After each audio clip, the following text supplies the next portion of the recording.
하나님의 말씀입니다. 오늘 마가복음 1장 21절로 28절의 말씀을 가지고 하나님 형상 회복에 대한 말씀을 함께 나누고자 합니다. 여러분들 오해 없으시기 바랍니다. 제목에 하나님 형상 회복의 4가지, 그러니까 자칫 싸가지를 읽으시면 안 됩니다. 4가지 조건입니다. 자, 하나님께서 태초에 세상을 창조하시고 그리고 사람을 만드셨습니다. 세상을 만드시고 사람을 만드실 때 하나님의 형상을 따라서 지으셨어요. 창세기 1장 27절에 이렇게 말씀합니다. 하나님이 자기 형상, 곧 하나님의 형상대로 사람을 창조하시되 남자와 여자를 창조하시고. 자, 그러나 아담과 하와의 불순종으로 인해서 하나님께서 거룩하게 만들어준 그 하나님의 형상이 손상되고 잃어버리게 되었습니다. 우리 신앙의 처음 그리고 신앙의 마지막 목표는 바로 이 하나님의 형상을 회복하는 것입니다. 어쩌면은 우리가 예수를 믿는 것, 또 예수께서 우리에게 오신 그 이유는 하나님의 형상을 제대로 보여주시기 위한 것입니다. 실제로 성경에서는 예수님을 제2의 아담으로 설명하고 있습니다. 악한 영에 붙잡혀 있는 모든 사람들, 지옥불에 가는 모든 사람들에게 하나님의 형상을 회복하는 것, 그것이 우리의 구원입니다. 구원은 하나님의 형상을 회복하게 되는 것이에요. 하나님의 형상을 잃어버린 사람들이 어떻게 이 하나님의 형상을 다시 회복할 수 있는지 오늘 4가지 가지고 같이 한번 말씀을 나누고자 합니다. 첫 번째, 예수님의 말씀이 하나님의 형상을 회복하게 합니다. 예수께서 오늘 말씀 보니까 가버나움의 회당에 들어가셨어요. 그때는 안식일입니다. 사람들이 모여서 예수님의 말씀을 들으니 놀랐어요. 전에 들었던 서기관들의 그런 율법의 말씀이 아니었습니다. 더더욱이나 그들이 모르고 있던 사실들을 자꾸 깨우치고 있었던 것입니다. 오늘 말씀해 보니까 야, 이거 무슨 말씀이냐? 어디서 난 이 새 교훈이냐? 라고 그들이 놀라고 있었습니다. 제가 볼 때는 그들이 놀란 것은 다른 게 아니라 그 안에 있는 마음의 상처, 그 안에 있는 잃어버렸던 하나님의 형상들이 회복되는 것을 그들은 깨닫지 못하고 있으나 안에서 역사하고 있었던 것입니다. 사람들은 권위를 갖기 위해서 계급을 만들죠. 그리고 어떤 그 권위를 가지고 사람들을 누르려 합니다. 제가 만약에 설교할 때 목소리를 좀 더 걸쭉하게 하면서 할렐루야 여러분 이러면 아마 다 도망갔을 거예요. 그런다고 권위를 갖는 게 아니죠. 여러분들께서 변변치 않은 목사를 잘 대접해 주시니까 이렇게 함께 예배를 드릴 수 있는 것 같습니다. 예수님은 달랐어요. 예수님께서 하시는 말씀이 권위가 있는 이유는 땅의 말이 아니라 하늘의 말씀을 전하기 때문에 그들이 감동을 받고 새로운 교훈이다 놀랐던 것이에요. 그런데 더더욱 놀란 것은 오늘 말씀에서 귀신을 내쫓는 그 부분을 가지고 이들이 더 놀랐던 것입니다. 어떤 미친 사람 한 명 들어왔다라고 생각했을 거예요. 그런데 예수님은 그 사람을 그냥 평상시 다른 사람처럼 보지 않았습니다. 그 사람이 고함을 칩니다. 나사렛 예수여, 당신과 우리가 무슨 상관이 있습니까? 우리를 멸하러 왔습니까? 나는 당신이 하나님의 거룩한 자인 것을 압니다. 막 소리 질렀어요. 다른 사람들은 그냥 미친놈, 그냥 미친 소리 한다 이렇게 생각했을 거예요. 예수님은 그에게 가서 나가라, 잠잠하라 라고 하면서 귀신을 쫓아냈습니다. 왜 그랬을까요? 듣기 싫어서 그랬을까요? 그가 가지고 있는 원래 하나님의 형상을 하나님은 예수님은 보신 것입니다. 그리고 그 안에 하나님의 형상이 훼손되었던 그 마귀를, 귀신을 쫓아내버리신 것입니다. 실제로 그 사람은 경련을 일으키며 귀신이 쫓아나갑니다. 예수님의 사역을 흔히 PhD 사역이라고 해요. PhD 그러니까 무슨 박사 아니냐라고 할 텐데 P preaching 예수님은 선포하시고 가르치셨어요. H는 힐링이에요. 예수님께서 치유하셨습니다. 고치셨습니다. 그리고 드라이빙 아웃이에요. 귀신을 내쫓으셨어요. 초대교부 이레니우스는 초대교회에서는 귀신을 추방하고 병든 자를 낫게 하는 일들이 많이 일어났다라고 증언하고 있습니다. 교부 오리겐 역시 그리스도인들은 귀신을 쫓아내고 많은 사람들을 치유했다라고 기록하고 있어요.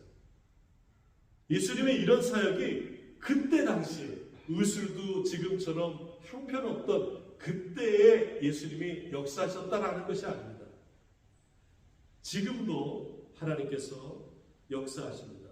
왜냐하면 하나님께서는 어제나 오늘이나 영원토록 우리에게 변함없으신 분이시기 때문에 예수님의 말씀으로 사람들은 하나님의 형상을 회복할 수 있어요.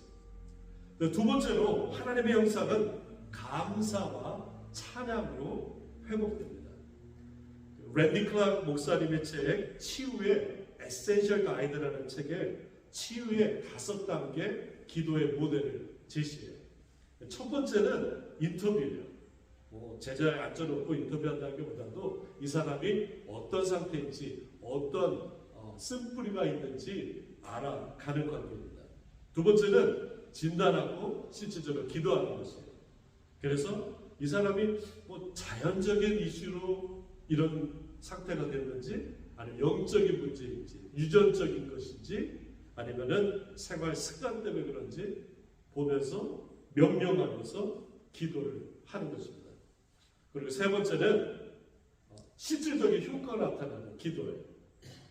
예를 들어서 이럴 겁니다. 성령님, 박영관을 만져주시고 치유해 주시고 또 어떻게 기도할지를 보여주시옵소서. 이 사람에게 직접 만져주십시오. 그런데 그 세 번째 단계에서 더 중요한 것은 찬양하고 감사하는 것입니다. 왜냐하면 사람들이 치유를 받았다고 해서 예수를 잘 믿는 것이 아니에요.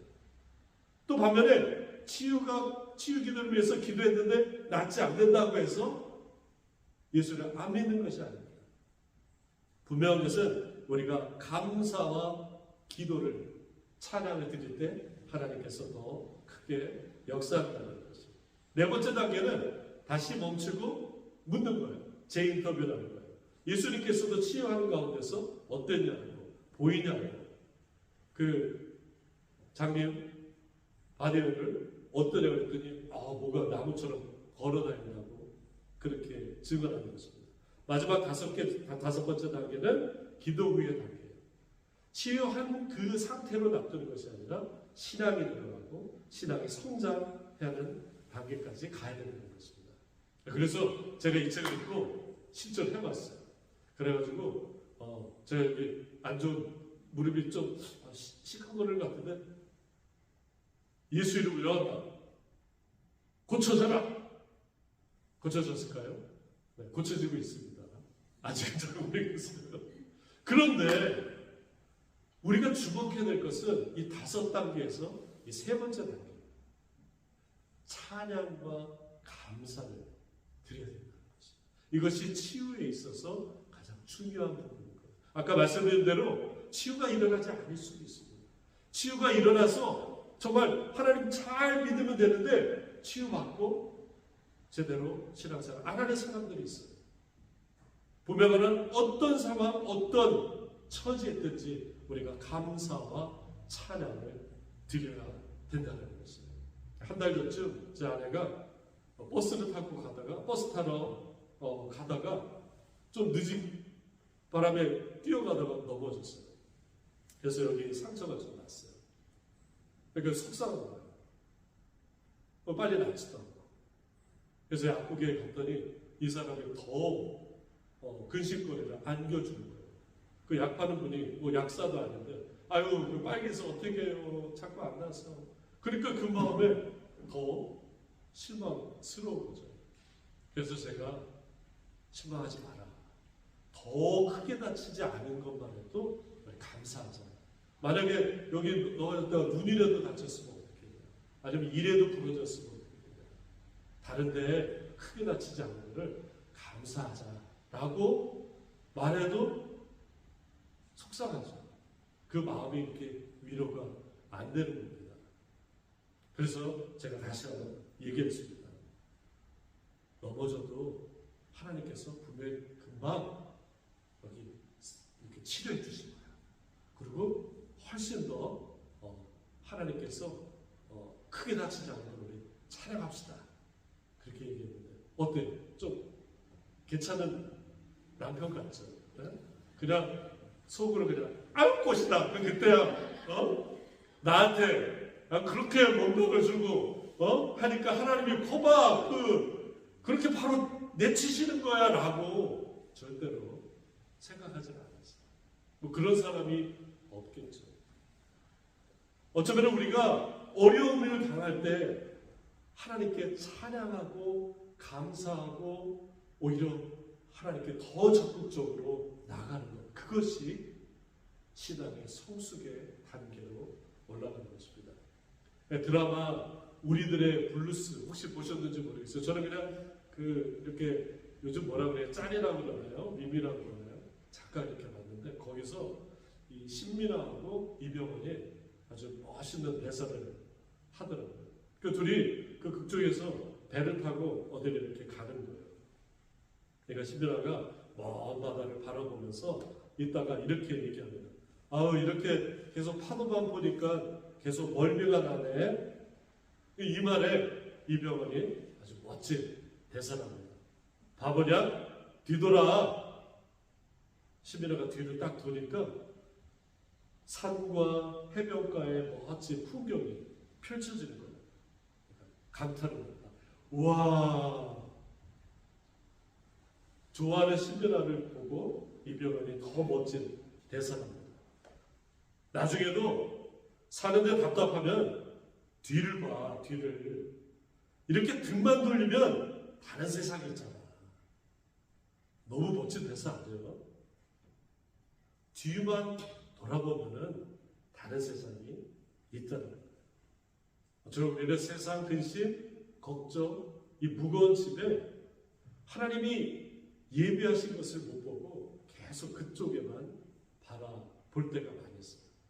감사와 찬양은 세상에 매몰되어 있는 우리의 시야를 하나님께서 예비하신 더 큰 은혜로 돌리게 하게 하는 것입니다. 제가 지난주에 좀 속상한 일이 있었어요. 어떤 사람 말을 들으니까 막 좀 마음이 안 좋았어. 집에 왔어요. 집에 와도 좀 진정이 안 되더라고요. 그래서 못 치는 제 기타 수준이 거의 초급이거든요. 기타를 꺼내고 찬양을 시작했어요. 한 1시간 정도 찬양을 해요. 막 찬양을 하니까 손가락 끝에 기타 치는 것 때문에 아팠지만 마음이 하나씩 둘씩 열어지기 시작했어요.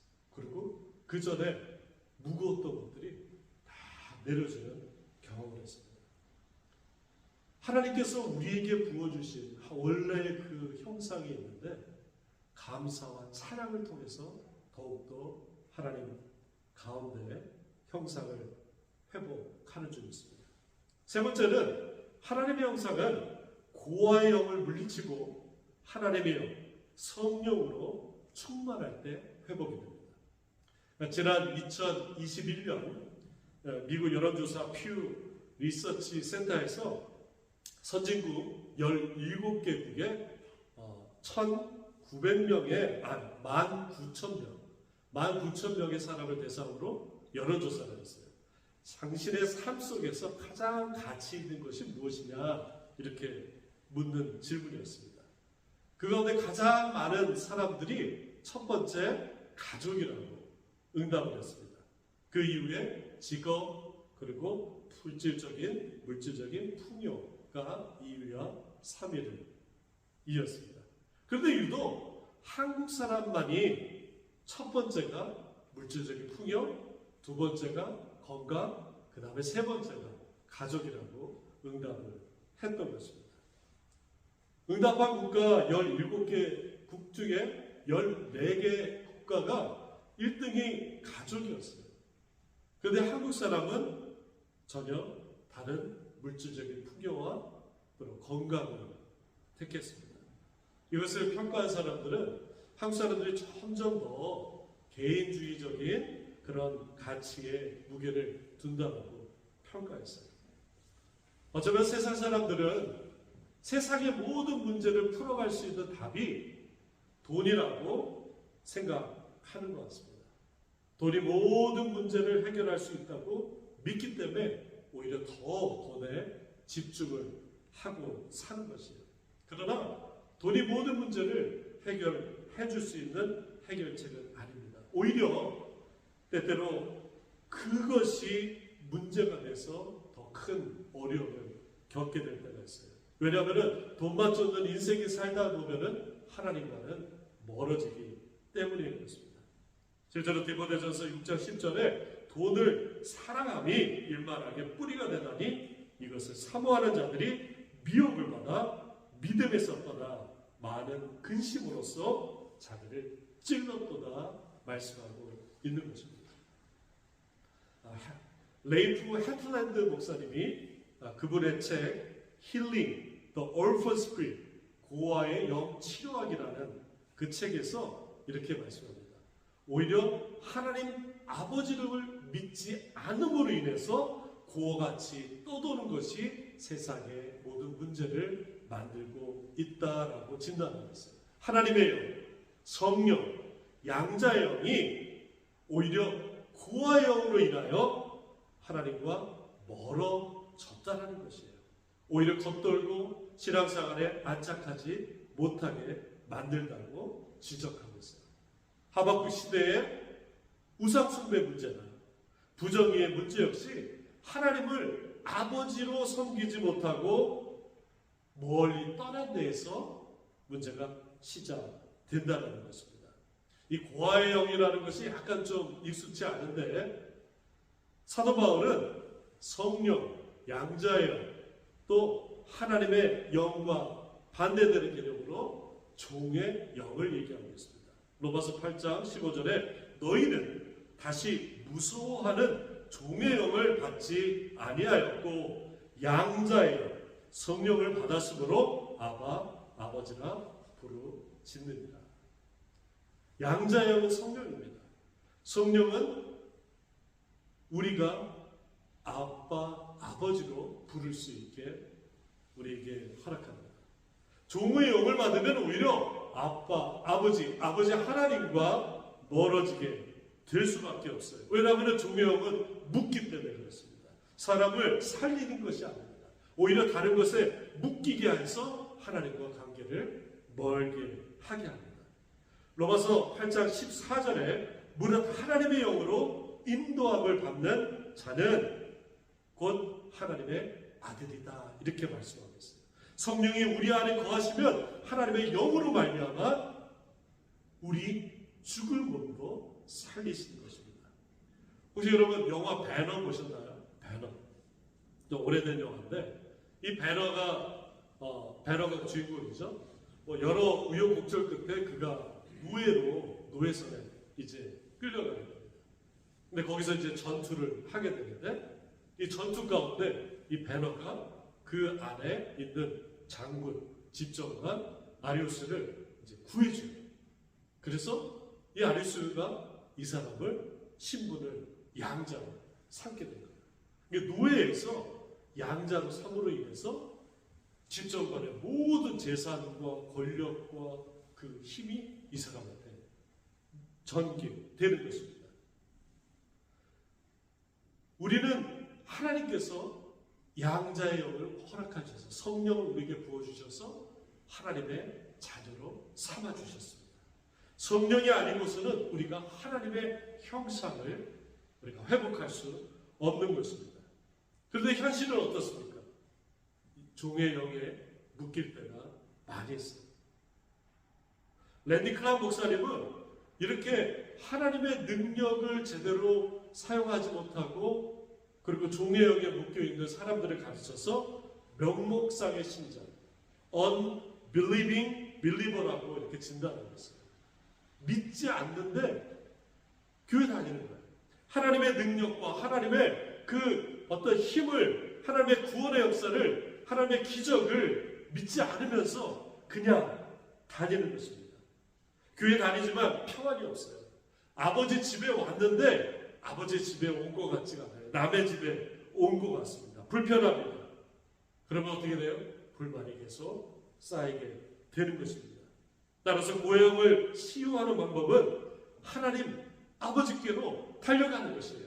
성령을 간구하는 것입니다.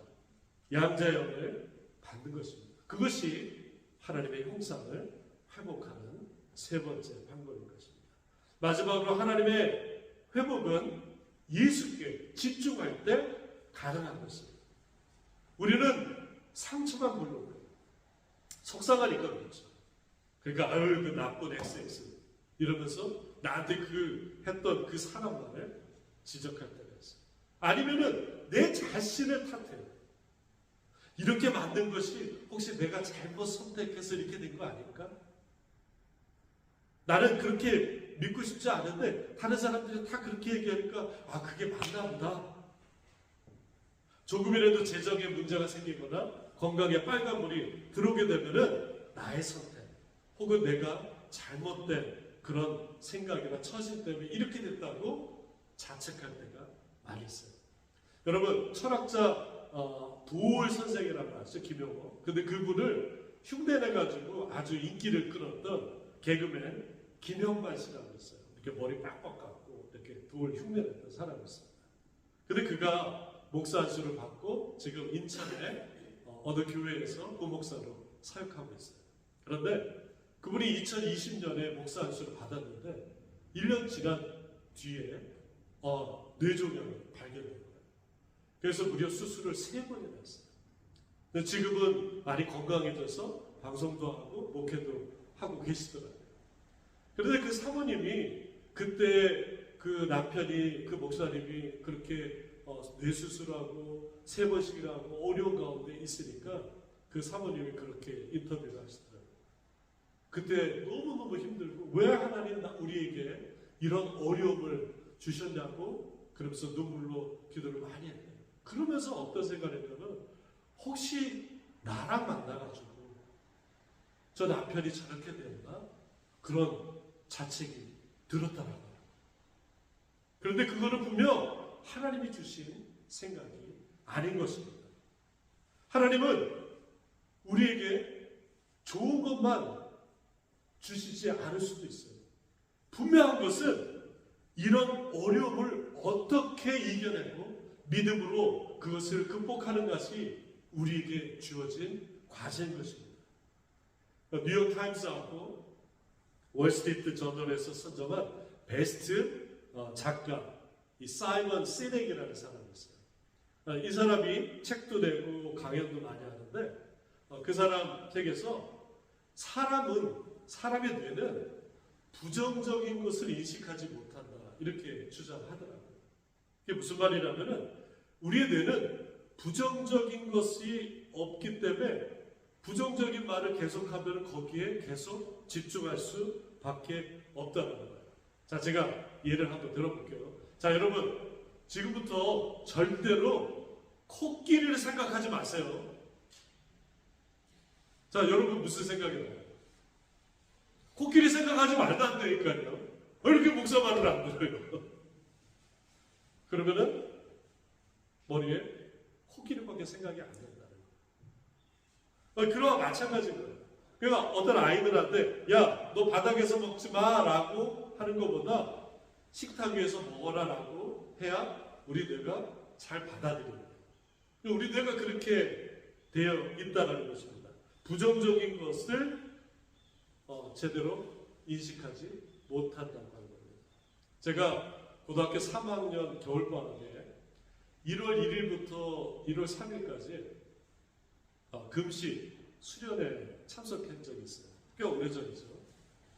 그때 청년연합회, 전국 청년연합회에서 금식 수련회를 하는데, 제가 이제 고등학교 3학년 겨울방학이니까 이제 예비 청년부라고 해서 이렇게 초대돼서 청년부 형 누나들하고 같이 가게 됐습니다. 금식을 처음 하는 거고, 뭐 긴장도 되고 또 기대도 되고, 하나님이 어떤 은혜를 줄까 그런 생각으로 참석했어요. 하루가 지나지기도 전에 배가 고파가지고 뭐 기도도 안 되는 거예요. 뭐 찬양하고 뭐 저기 하는데 배가 고프니까 먹는 것밖에 생각이 안 나요. 그리고 어떻게 할게요? 기도하는 거죠. 이 먹는 거 생각나는 마귀를 물러가라. 근데 제가 감자국을 별로 좋아하지 않았는데 그렇게 감자국이 생각이 나는 거예요. 이렇게 감자국, 엄마가 끓여준 감자국. 계속 기도하는 거예요. 먹는 거 생각하지. 그랬더니 뭐 통닭이 지나가고. 그 다음 하루 지났는데 뭐 환각 이런 게 있잖아요. 근데 이게 있나요? 환후도 있나? 냄새가 막 나는 거야. 그렇게 해서 이제 3일이 지났습니다. 스스로 이제 격려를 하는 거예요. 대단하다. 3일을 금식이 아니라 분식이죠. 잘했다.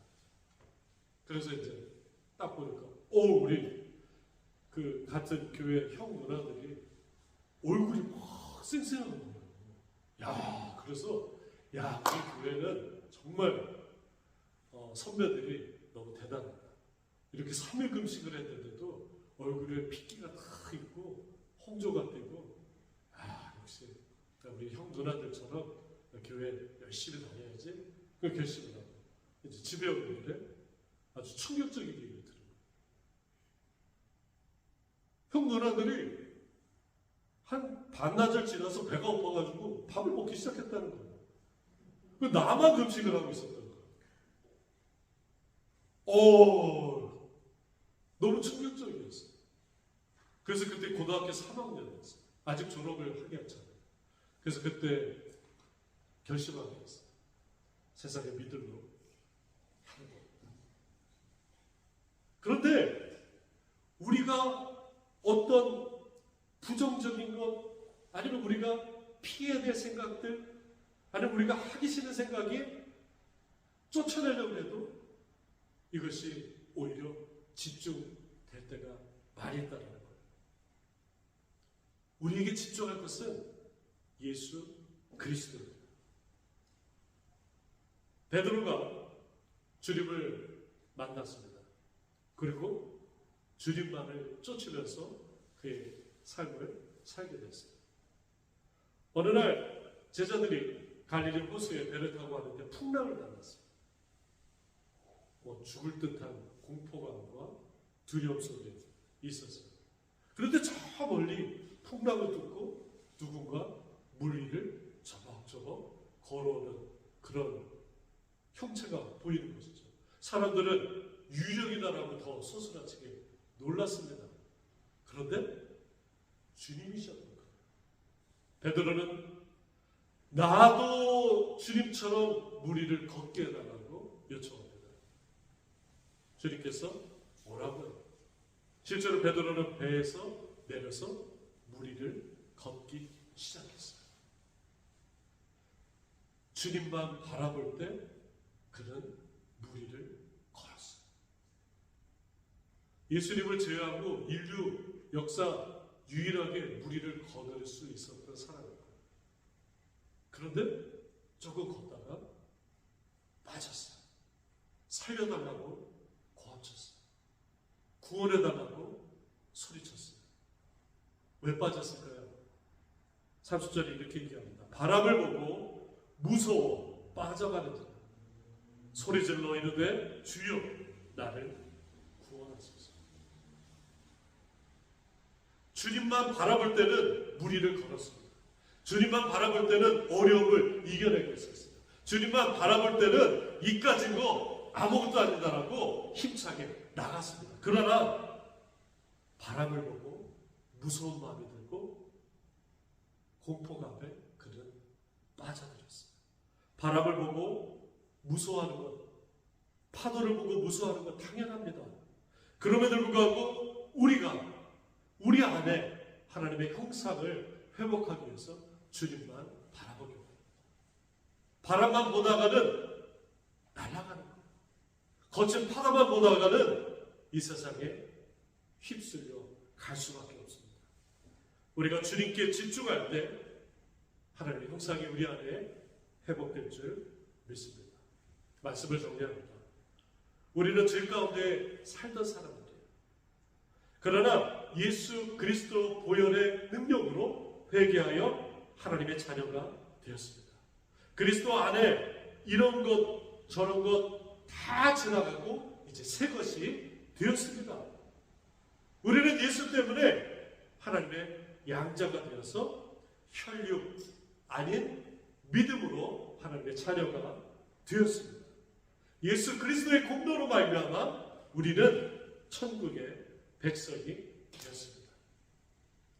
예수님이 보여주신 하나님의 형상을 가지고 우리는 하나님의 형상을 회복할 수 있습니다. 하나님의 형상이 회복된 자에게 마지막 우리에게 주신 사명을 알려주십니다. 우리 28절 같이 한번 읽겠습니다. 예수의 소문이 온 갈릴리 사방에 퍼지더라. 하나님의 나라를 우리가 퍼뜨려야 될 사명이 있어요. 하나님 나라의 그 은혜를 전할 사명이 우리에게 있는 것입니다. 그 첫 번째는 뭐예요? 내가 먼저 회복이 돼야 되는 것이에요. 내가 하나님의 형상을 먼저 회복해야 되는 것입니다. 그리고 그것을 가지고 하나님께서 치료하신, 하나님께서 회복하신 것을 알리는 것입니다. 우리는 하나님의 자녀로 부름받았습니다. 잃어버린 하나님의 형상을 회복하는 것이 우리 신앙의 첫 번째요 마지막 목표인 것입니다. 치유는 하나님의 말씀으로 치유가 됩니다. 하나님의 형상은 감사와 찬양 가운데 회복이 됩니다. 하나님의 형상은 고아의 영이 아니라 성령 충만할 때 하나님이 우리를 회복시켜 주십니다. 마지막으로 하나님의 형상은 예수님만 바라보고 갈 때 회복되는 줄 믿습니다. 하나님의 형상이 회복되어서 하나님께 영광 돌리고 하나님 나라의 귀한 일꾼 되시길 예수님의 이름으로 축원합니다. 우리 함께 기도하겠습니다. 우리 말씀 가지고 기억하시면서 한 목소리로 같이 기도하겠습니다. 하나님의 형상을 회복시켜 주시옵소서. 하나님의 은혜를 베풀어 주시옵소서. 하나님 말씀으로 회복하여 주시옵소서.